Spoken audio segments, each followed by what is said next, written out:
Hi. It's me, Ben Tennyson. We will learn about JavaScript Booleans.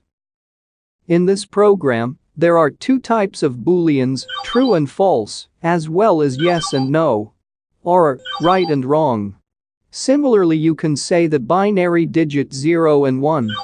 0 refers to off, and 1 refers to on. There are three types of operators: less than, greater than, and equal to, which is double equal sign. Similarly, other operators like less than or equal to, greater than or equal to, and not equal to. In programming version, we write the not equal sign as exclamation and equal sign. For less than and equal sign, let us consider two numbers, 2 and 7. If you put the greater than sign between 2 and 7, this reads as 2 is greater than 7, then the output is false. If you have put less than sign instead, this reads as 2 is less than 7, then the output is true. To put equal sign basically, but not double, take number 2.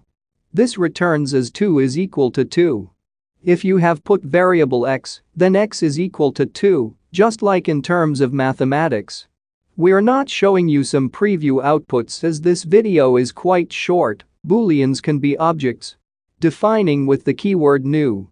But be sure not to create other Boolean objects. It slows down execution speed. This produces some unexpected results. When you use the double equal sign operator, equal Booleans are equal. For example, x equals y is true because x and y have equal values. Or when you use the triple equal sign operator, equal Booleans are not equal because the triple equal sign operator expects equality in both type and value. Or even worse, objects cannot be compared. Like, comment, and subscribe now. Thanks for watching.